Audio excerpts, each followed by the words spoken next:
Lika-liku sidang pembunuhan Brigadir Joshua Huta Barat belum mencapai klimaks. Masih panjang perjalanan hingga mencapai keadilan, entah versi siapapun itu. Dan untuk menjawab rasa penasaran publik, saya pun mendatangi kantor Gayus Lumbun, seorang hakim agung tahun 2011-2018. Kalau ngomongin soal persidangan Verdi Sambo gitu ya sama Prof Gayus nih kayaknya bisa 2 episode nih Pak. Tapi sejauh ini Prof sebagai hakim agung gitu ya, sejauh ini melihat jalannya persidangan hakim yang sampai saat ini masih terus melakukan tugasnya gimana Prof? Ya, saya tentu sangat sering ya bertahun-tahun menyaksikan persidangan-persidangan. Bahkan terakhir ini juga banyak persidangan-persidangan yang memang hampir sama dengan ini. Mungkin kalau sebagai contoh kasus kopi sianida misalnya, itu kan menarik dan berpanjang sekali. Di sana bermunculan banyak tokoh-tokoh hukum, ahli-ahli. Itu menarik. Ini akan begitu juga saya membayangkan nanti. Tetapi yang saya sangat kagumi adalah tim JPU dan Majelis Hakim. Ini mengagumkan sekali. Mereka dengan sangat tegas, dengan sangat percaya diri, dan mereka punya wibawa, termasuk jasa-jasanya. Bahkan jaksa yang wanita juga saya melihat tegas sekali, kemudian menguasai persoalan. Ini yang saya perhatikan. Hakim juga demikian. Cara mengejar pertanyaan pada saksi itu sangat expert.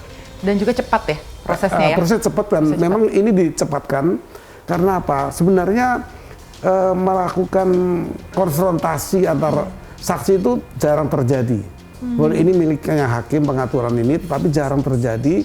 Yang ada biasanya antara saksi dengan terdakwa. Itu seringkali di cross check ya, tidak sampai kepada konfrontasi atau konfrontir, tapi ini sangat jelas. Bahkan antar saksi juga hakim menggunakan cara konfrontir ya, atau konfrontasi. Ini menarik. Ya mudah-mudahan sih proses perjalanan persidangan di negara kita bisa terus kayak begini ya Prof, bukan karena ini lagi jadi sorotan publik aja, karena kasus besar aja. Gitu. Ini mengembalikan kepercayaan publik terhadap pengadilan.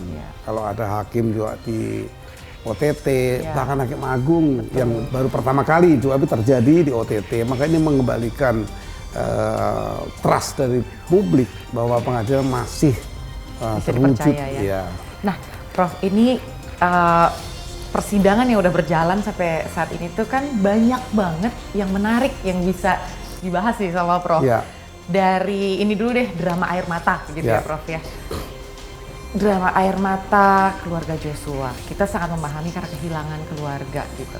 Terus kemudian drama alasan untuk mendapatkan hati majelis hakim, untuk mendapatkan keringanan gitu. Nah kalau Prof sendiri nih melihatnya, minta maaf di pengadilan itu bisa melembutkan hati hakim untuk memberikan keringanan tuntutan atau gimana nih Prof? Kalau hanya air mata yang diberikan untuk imbalan pengurangan, hakim hampir seluruhnya tidak terpengaruh ya? Tidak terpengaruh. Kenapa? Air mata yang dilakukan setelah perbuatan itu semua orang bisa lakukan. Jangankan air mata yang bentuknya dikatakan menyadari kesalahan, kemudian penyesalan. Ini saya tegaskan menurut undang-undang. Penyesalan yang terjadi sebelum perbuatan pun dihukum. Orang akan membunuh, menyiapkan pisau untuk membunuh orang. Terus dia menyesal, wah tidak boleh, aku tidak boleh melakukan ini melanggar agama, melanggar hukum. Dia berhenti, tidak jadi dilakukan. Tapi ada persiapan. Itu hanya dikurangi sepertiga. Kalau dia berhenti karena ada yang ngasih tahu atau ada yang melihat, katakan satpam atau Pak sedang apa, pisau-pisau mau buat bunuh orang nih, nah, dia berhenti, itu dia tetap kena hukuman karena dia berhenti bukan karena dirinya. Jadi yang karena pihak luar menjadikan dia tidak jadi melakukan, tetap dikenakan itu. Ini sebelum terjadi peristiwa. Nah kalau ini dibalik sudah terjadi baru menyesal, apakah bisa hakim melawan undang-undang yang mengatur seperti itu? Ada pasalnya untuk orang melakukan sebuah perbuatan yang direncanakan tapi tidak jadi. Itu disebut percobaan. Bagi saya memang ada ungkapan-ungkapan yang bisa meringankan. yaitu kalau dia menceritakan semua dengan jelas kepada majelis hakim di persidangan, motif-motif apa yang buat dia itu kok demikian spontan naik emosinya. Ini yang belum ya, Prof? Ini yang mungkin bisa mengurangi, tidak berkeras untuk mempertahankan statement pelecehan seksual. Padahal si ibu korban telah menangis berkali-kali, saya lihat. Tolong jelasin pada saya, kenapa anak saya dibunuh, apa sebabnya. Nah ini bicara motif. Motif apa yang Anda itu sampai tega bunuh anak. Itu diperlukan untuk keluarga itu. Jadi semua perkara yang disidangkan itu kalau terdakwa berkelakuan baik, artinya merespon apa yang diperlukan ya. Kemudian dia tentunya memberikan ruang untuk majelis ini memahami bahwa apa yang dilakukan itu karena apa. Apa saja yang dilakukan itu karena apa, itu mungkin membuat hakim juga bisa memandang hal yang bisa meringankan. Hakim juga manusia gitu, dia melihat adanya loss di sini. Tapi di satu sisi dia juga melihat ada lagi, oh ini udah melakukan permintaan maaf. Nah, Prof nih gimana caranya hakim itu bisa memberikan putusannya dengan objektif tanpa ada emotional attachment, Prof? Ini kan nggak gampang ya, Prof? Iya, tapi itu yang dialami hakim setiap hari ya. Kalau di Mahkamah Agung ini, di kamar pidana sehari mesti 3 kita mutus itu. 3 perkara sudah putus karena 10.000 lebih setiap tahun masuk ke kamar kami. Di luar daerah, di semua provinsi, dari semua kabupaten, kota itu. Arahnya nanti ke Mahkamah Agung. Nah kami harus kejar juga waktu ya dan keadilan yang harus disampaikan ke publik. Tiap hari menghadapi itu. Artinya apa? Tiap hari kita juga diminta perasaan itu kalau kita kita harus memiliki perasaan. Perasaan ini bagi hakim ya kecil tapi ada tapi kecil sekali porsinya.